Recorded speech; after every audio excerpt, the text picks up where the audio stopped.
자, 오늘 빌립보서 4장을 함께 공부하도록 하겠습니다. 자, 4장 1절만 먼저 함께 읽겠습니다. 그러므로 나의 사랑하고 사모하는 형제들, 나의 기쁨이요 면류관이 사랑하는 자들아, 이와 같이 주 안에 서라. 아멘입니다. 여러분, 사도 바울이 정말 자기 자녀와 같은 성도들에게, 빌립보 성도들에게 하는 말입니다. 나의 기쁨이요 나의 면류관인 사랑하는 자. 면류관이라는 건 무엇일까요? 마지막 주자에게, 그러니까 최고의 승리자에게 주는 왕관입니다.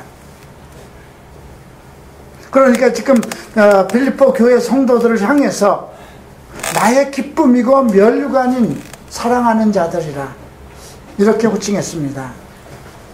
그만큼 지금 빌립보 교회는 올바르게 바울의 뜻대로 원하는 대로 하나님 앞에 바로 쓴 교회 그 단계까지 와 있는 것입니다.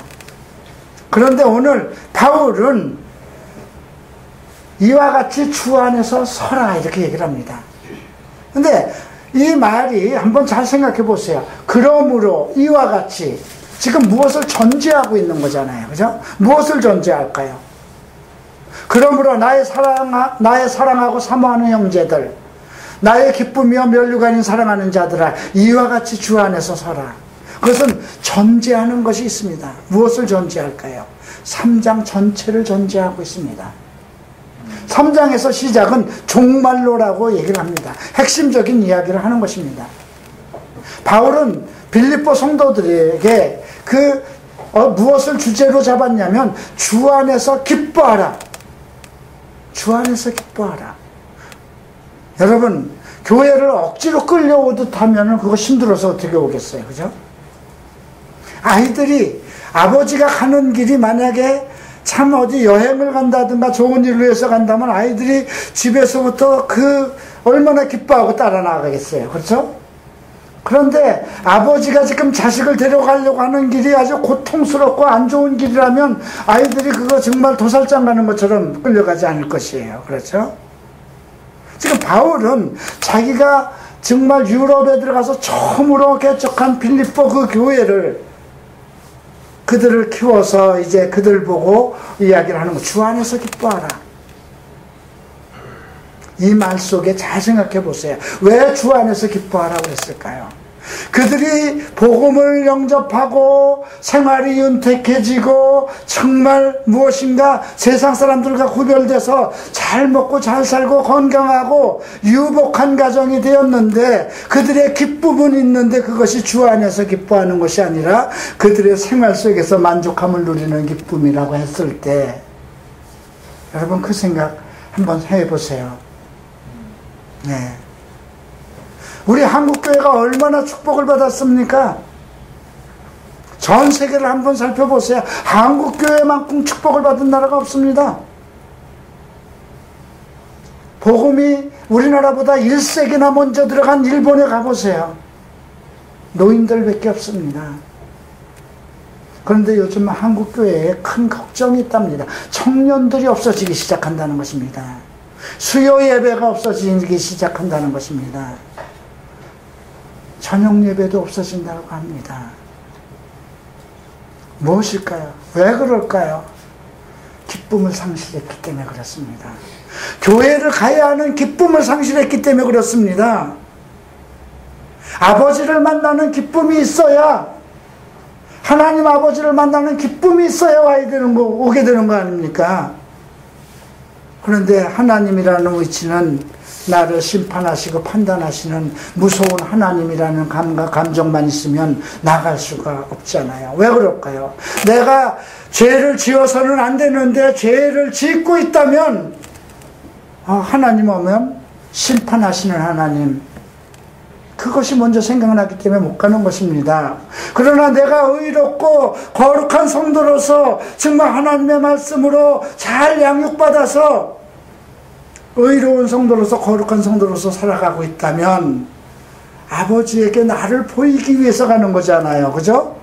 기쁨으로 하나님께 나아갈 수 있는 것입니다. 우리가 이 부분을 잘 생각해 봐야 돼요. 그래서 바울이 4장에서 이 빌립보 교회 마지막 장 4장에서 그러므로 나의 사랑하고 사모하는 형제들 나의 기쁨이요 멸류관인 사랑하는 자들아 이와 같이 주 안에서 살아. 너희는 바로 나의 가장 존귀한 보물이고 하나님 앞에 예수님 앞에 가서 제일 먼저 이것이 저의 열매입니다 하고 내놓을 성도라는 것입니다. 그러니 주 안에서 서라고 주 안에서 서라고 그들에게 명령하는 것입니다. 무엇인가 그들이 석연치 않은 점이 있어요. 주 안에서 서서 열심히 주를 사모하고 있고 주 안에서 항상 기뻐하고 있는 아이들에게 주 안에서 기뻐하라, 주 안에서 서라 이렇게 얘기는 하지 않잖아요. 그러니까 오늘 이 메시지는 매우 중요한 것이 있습니다. 그래서 그러므로라고 시작한 것은 3장 전체에 바울이 뭐라고 얘기를 합니까? 바울의 기쁨이 어디에서 나왔는가? 주 안에서 기뻐하라고 그랬지만 그 기쁨이 어디에서 나오고 있는가? 바울은 부활의 소망을 언급하고 있습니다. 10절에서 내가 그리스도와 그 부활의 권능과 그 고난의 참여함을 알려하여 그의 죽으심을 본받아 어찌하든지 죽은 자 가운데서 부활에 이르려 하나니. 바울은 지금 감옥에 있어요. 그리고 정말 사도가 된 이후로는 엄청난 고난. 여러분 4장 12절에서 이런 말을 하지 않습니까? 내가 비천에 처할 줄도 알고 풍부에 처할 줄도 알고 모든 일에 배부르며 배고픔과 풍부와 궁핍에도 일체의 비결을 배웠느라. 배부르는 시절도 있었습니다. 바울은 좋은 집에 정말 로마 시민권을 가지고 있는 아버지 밑에서 풍족한 가운데서 어린 시절을 보내고 공부도 하고 잘 지냈거든요. 그런데 사도가 되고 나서는 유대인들에게 돌 맞아야 되고 감옥에 들어가야 되고 쫓겨나야 되고 정말 고생 그런 생활을 거듭하고 있습니다. 지금도 감옥에 들어가면서 이 빌립보 성도들에게 편지를 쓰는 것입니다.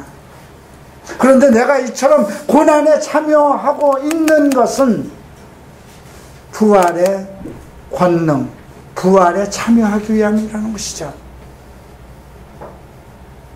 여러분, 한국 교회가 점점 소망을 잃어가고 의무적으로 교회는 그냥 의무적으로 다니는 거야. 그냥 내가 벌 받지 않기 위해서 다니는 거야. 그런 식으로 된 이유가 무엇일까요? 부활에 대한 신앙이 상실됐기 때문에 그렇습니다. 부활에 대한 소망이 없기 때문에 그렇습니다. 제가 만약에 부활에 대한 소망을 가지고 있었다면, 만약에 없었다면 20년 동안 그렇게 성도 하나 둘을 놓고 한남동에서 그 굴욕적인 사람들이 볼 때는 저 사람은 왜 아직도 그렇게 하나님의 말씀을 나름대로 공부도 했고 그렇게 의롭게 되고 하나님에게 큰 축복을 받았다고 하면서도 왜 저렇게 교회 형편이 안 좋아지고 저렇게 살고 있을까? 그런 생활을 하지 않았을 것입니다. 저는 사업을 하던 사람입니다. 어떤 사업에는 기가 막힌 아이디어를 가지고 있는 사람 중에 하나입니다.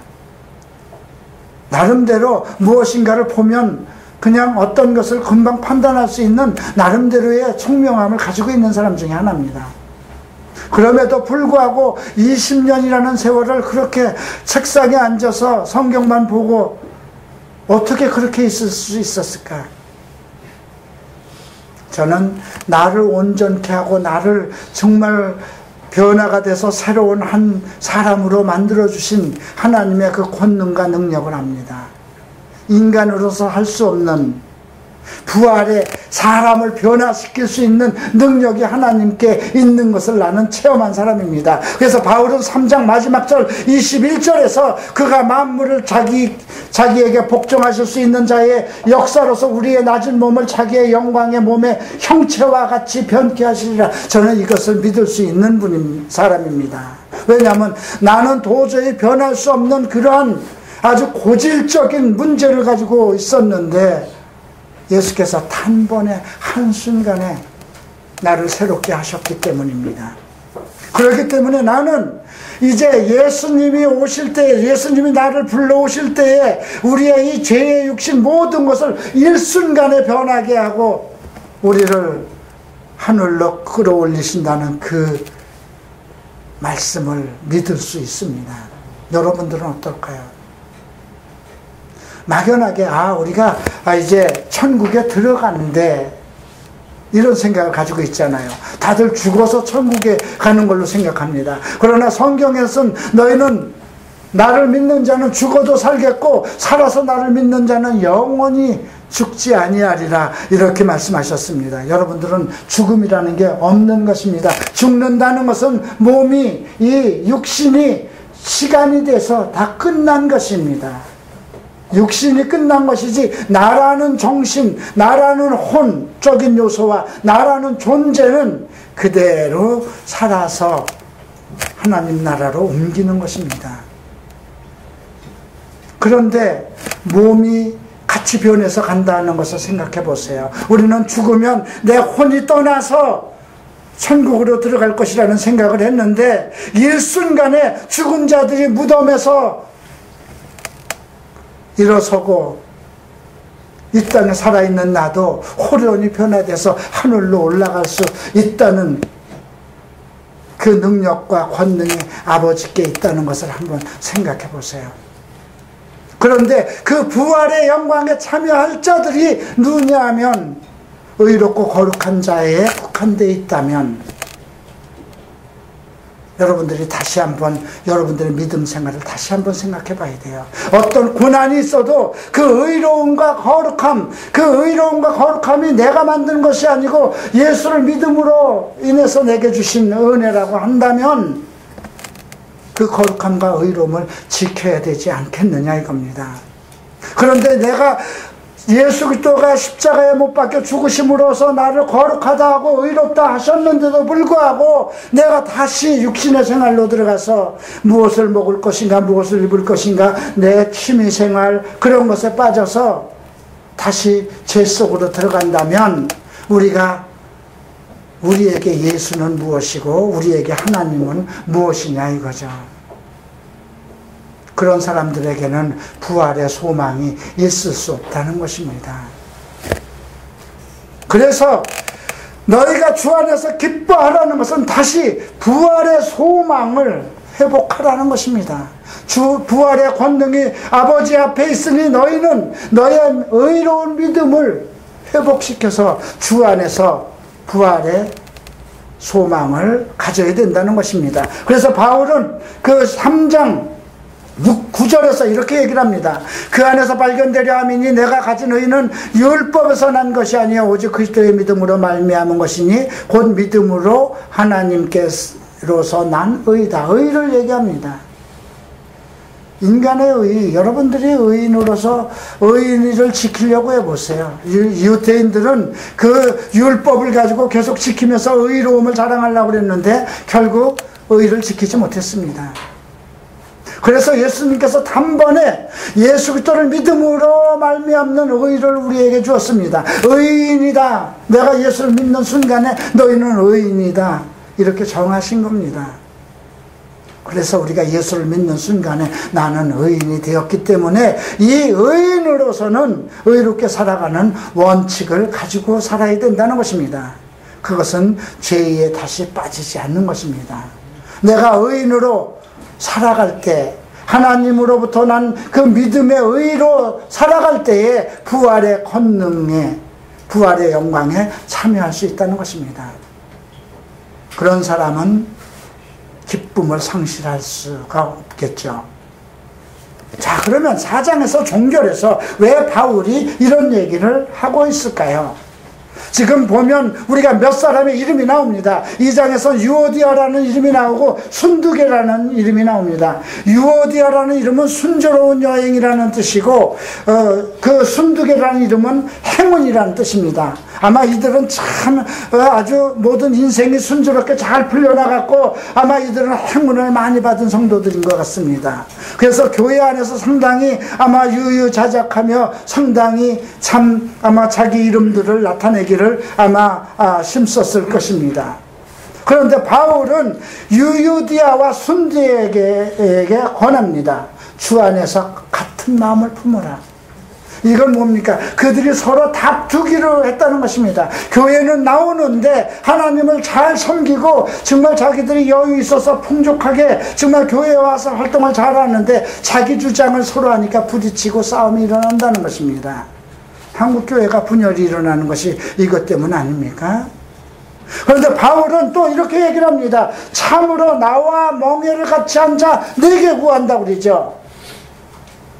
그런데 유오디아나 순두개를 향해서 너희는 나와 멍에를 같이 한 자라는 거죠. 멍에는 이렇게 소를 두 마리를 같이 멍에를 붙여놓고 이렇게 쟁기를 할 때 두 마리가 같이 멍에를 씌워요. 그러니까 멍에는 우리가 배우자에게 쓰는 말이기도 해요. 성경적에서는. 배우자는 내가 일생 같이 멍에를 쓰고 가는 자잖아요. 그죠? 슬픔이나 고통이나 기쁨을 같이 겪는 것이니까. 근데 지금 그 유오디아나 순두개도 바울과 함께 이제 그리스도 복음 안에서 함께 멍에를 쓴 자들이에요. 그럼에도 불구하고 그러니까 이들이 사실은 잘하고 있는 거예요. 교회에서 너무 지나치게 자기 주장들을 하고 자기 일을 열심히 하는데 서로 마음을 합하지 않고 매일 다투는 거예요. 그러니까 분열이 일어날 수밖에 없죠. 그러면서 누구를 언급하고 있냐면 복음에 나와 함께 힘쓰던 저 부녀들을 돕고 또한 글레멘드와 그 외에 나의 동역자를 도우라. 그들의 이름이 생명책에 있다. 여기서 보면 복음에 처음에 함께 하던 힘쓰던 자가 누굴까요? 빌립보 교회에 가서 처음 가서 만난 사람이 누구예요? 루디아입니다. 또 누굽니까? 귀신 들렸던 여인입니다. 그리고 감옥에서 만난 로마 간수의 가족입니다. 그들은 자기네들이 받은 은혜가 정말 감사해서 묵묵히 정말 바울의 가르침을 받으면서 묵묵히 바닥에서 남들이 안 하는 일을 헌신하면서 그렇게 일을 했던 거예요. 그런데 이 순두개와 유오디아는 자기네들이 정말 풍족하고 여유 있는 것을 자랑하면서 그들이 하는 건 그런 건 너희들이나 해. 그리고 자기네들이 정말 다른 사람들한테 명분 있는 일 그런 것만 하기를 좋아했던 것입니다.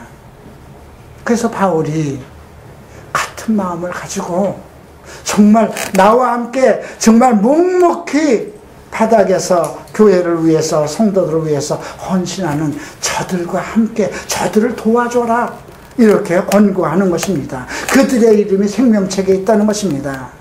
내가 정말 나와 함께 나를 버리지 않고 나와 동역자가 되고 나와 함께 멍에를 지고 함께 천국에 올라갈 사람이라면 너희들도 그들과 같이 되어야 된다는 것입니다. 아마 저도 언젠가 그런 얘기를 할 때가 있을 거예요. 우리 교회가 이제 커졌다고 하십시다. 그래서 교회를 짓고 이제 성도들이 500명, 600명, 1000명 일어나면 그 중에서 뭔가 자기 얼굴을 드러내려고 하는 사람들이 왜 없겠어요? 그러면 그들은 정말 같이 천국에 안 올라갈 건가요? 그렇다고 그들 보고 당신들은 나가라고 할 수 있는 건가요? 아니잖아요. 어차피 이 갈보리 채플 안으로 들어온 사람들이잖아요. 못났든 잘났든 그들은 나와 함께 멍에를 지고 같은 갈보리 채플에 맡겨진 사역을 감당해야 할 사람들이잖아요. 그러면 그 사람들이 마음을 합해서 함께 해야 되는데 어떤 사람들은 묵묵하게 정말 바닥에 정말 자기를 이름을 나타내지 않고 오직 주를 위해서 교회를 위해서 헌신하는데 뭔가 어떤 사람은 정말 이름 날 일만 앞장서서 한다면 제가 이런 말 당연히 할 수 있겠지요. 자, 그리고 이제 4절부터는 항상 기뻐하라고 합니다. 주 안에서 항상 기뻐하라고 합니다. 이 말은 지금 3장 1절에서도 했던 말입니다. 내가 다시 말하니 기뻐하라. 주 안에서 기뻐하는 것을 원칙은 3장에서 언급하기를 부활의 소망을 가지라는 것이 첫 번째입니다. 그런데 이제 교회 생활 속에서 주 안에서 기쁨을 가질 수 있는 방법을 바울이 가리키는 것입니다. 첫 번째 5절을 봅니다. 너희 관용을 모든 사람들에게 알게 하라. 관용이라는 것은 너구람만을 얘기하는 것이 아닙니다. 공평성을 얘기하는 것입니다. 여기서 얘기하는 건. 이들은 순두개와 유오디아는 공평성을 상실한 거예요. 뭔가 부자들만 모이는 모임이라든가 연예인들만 모이는 화려함이라든가 그런 쪽에 빠져버린 거예요. 공평성을 상실한 거예요. 그래서 지금 너의 관용을 내가 공평을 잃지 말고 아주 평정한 그런 보편적인 마음을 가지고 모든 사람에게, 그러니까 이들이 돈이 있어서 아마 많은 자선사업을 하고 좋은 일을 많이 했을 겁니다.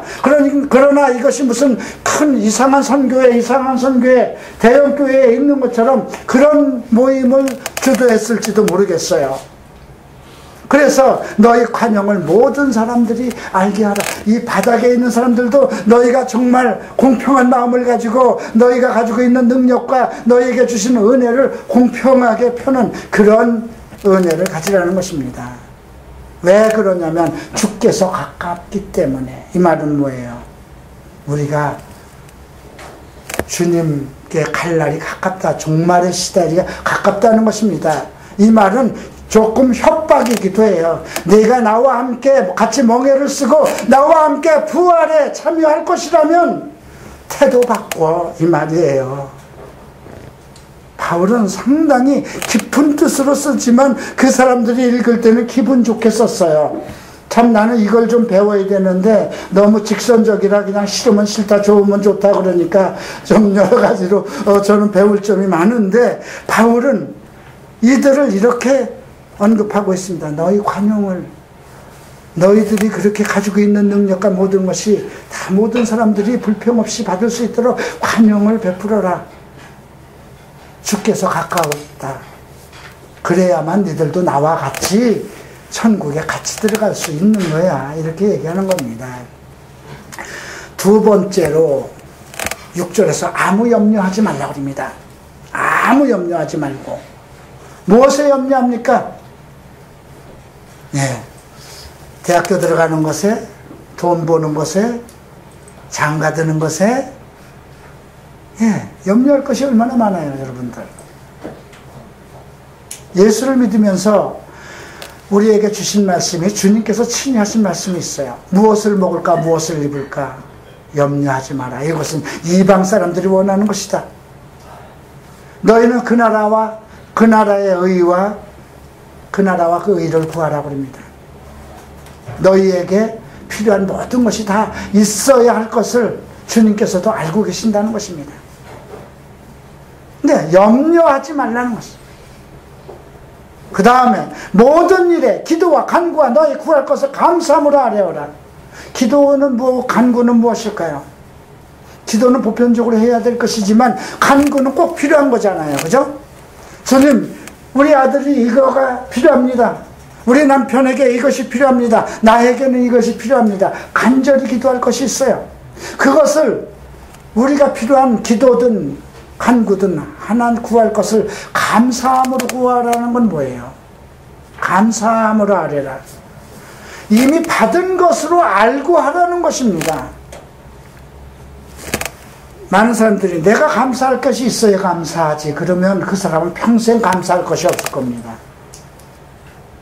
감사할 것이 있어야 감사한다는 것은 내가 받아야만 감사하겠다는 거잖아요. 그러나 당연히 하나님은 나의 아버지시기 때문에 내가 주 안에서 바로 서서 내가 주 안의 뜻대로 구하는 것은 하나님께서 당연히 주신다는 것은 당연한 거잖아요. 그러니까 주실 것을 그대로 믿고 간구하는 것입니다.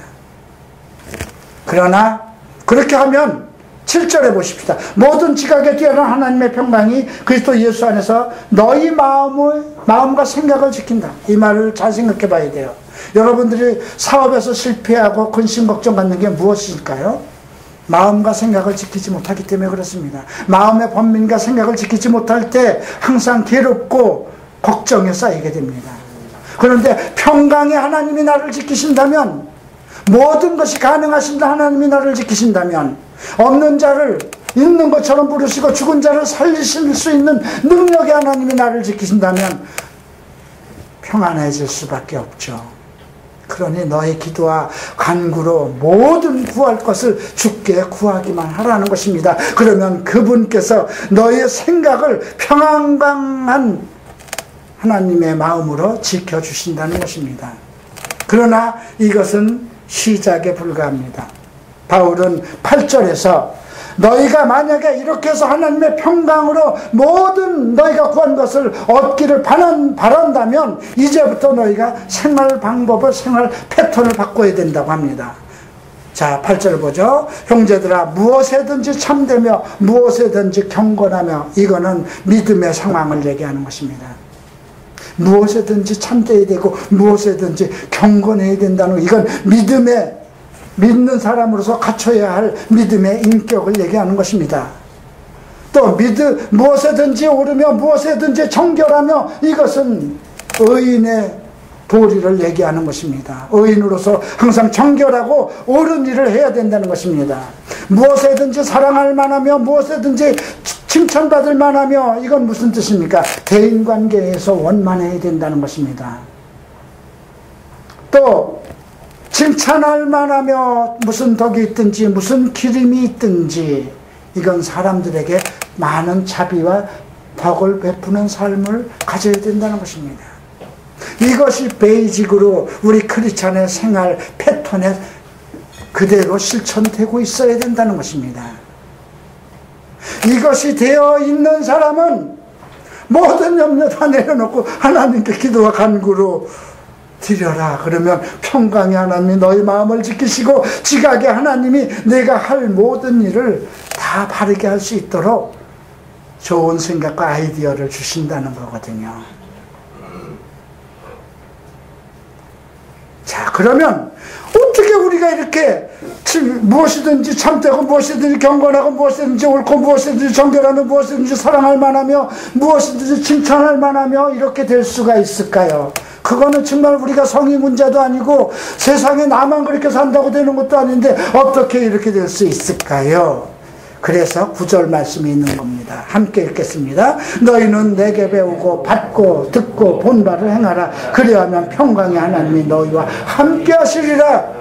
성경 공부 바로 하라는 것입니다. 성경 생활 바로 하라는 것입니다. 내게 배우고 받고 보고 듣고 본 바를. 그러니 교회에 모이기를 힘써야 될 거 아닙니까? 예. 만나야 가르침을 받을 거 아닙니까? 요즘은 아이폰이 있어서 아이폰으로도 충분히 공부할 수 있습니다. 제가 20년 동안 여러분 연구해 놓은 모든 것이 창세기부터 계시록까지 우리 홈페이지에 이미 다 올라가 있고, 여러분들 아이폰에서도 충분히 모든 것을 다 볼 수 있습니다. 영상으로도 볼 수 있고, 음성으로도 들을 수 있고, 원고로도 다 볼 수 있습니다. 이미 우리가 강을 건너오기 전에 하나님께서 내가 할 일 없을 때에 그런 것을 준비하게 하셨다는 것입니다.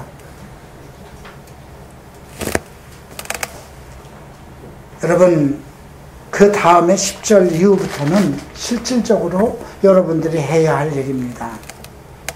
무엇일까요? 바울이 10절에서 이렇게 얘기합니다. 내가 주 안에서 크게 기뻐하면 너희가 나를 생각하던 것이 이제 다시 싹이 남이니 너희가 또한 이를 위하여 생각은 하였으나 기회가 없었다. 이 말 이후에는 전부 다 헌금에 관한 것입니다. 바울이 그들을 정말 눈물로 정말 개척을 해서 성도들을 잘 가르쳐 놓고 이제 거기에 있을 수 없으니까 이제 다른 지역으로 계속 마게도니 일대와 이제 고린도와 에베소서로 계속 다니고 있지 않습니까? 그런데 그 시대에 여러분, 그 시대에 움직이려면 다 돈이지. 지금도 움직이려면 돈이지만 그때도 마찬가지입니다. 가는 곳곳마다 불쌍한 사람 있으면 먹을 걸 줘야 되고, 또 몸이 아픈 사람 있으면 고쳐야 되고, 구제를 도와야 되고, 또 사람들 한두 명이 움직이는 게 아니고 대여섯 사람씩 같이 움직일 때마다 계속 돈이 들어가는 것입니다. 그런데 이 빌립보 교회가 돕지 않은 것은 아니에요. 자, 보세요. 그 16절에서는 이렇게 얘기합니다. 데살로니가에 있을 때에도 너희가 한 번, 두 번 나 있을 것을 보내었도다. 여러 번이라고 되어 있지 않아요. 한 번, 두 번 이렇게 얘기했어요. 딱 두 번 도와줬다는 거예요. 네. 또 이런 얘기를 합니다. 15절 봅니다. 그러면서도 빌립보 교회 성도들에게 빌립보 사람들아 너희도 알거니와 복음의 시초에 내가 마게도냐를 떠날 때에 받는 내 일에 참여한 교회가 너희 외에는 아무도 없었다. 빌립보 교회를 개척하고 이제 마게도냐 일대를 떠나려고 했을 때 바울을 선교를 위해서 도와준 교회가 빌립보 교회밖에 없었어요. 그래서 이제 이 애들이, 우리 제자들이 나를 도와줄 것이다 하고 이제 여행을 갔는데 돈은 떨어지고 할 일은 태산 같은데, 그런 상황이에요. 근데 그쪽 교회는 들리는 소문에 들어보면 뭐 서로가 잘난 체하고 서로 쌈박질이 일어나고 그러고 있는 거예요. 그래서 바울이 편지를 합니다. 최근에 제가 우리 갈제 카톡방에 하나 글을 올렸습니다. 우리가 1년 됐습니다. 원래는 이 보증금이 8천에 100이었습니다. 부가세 합쳐서 110이었습니다. 돈이 없어서 5천에 저희가 130, 1년 동안 3천에 대한 이자를 10% 30만 원씩 내왔습니다. 근데 건물 주인이 1년 됐으니까 3천만 원을 환원하라고 그럽니다.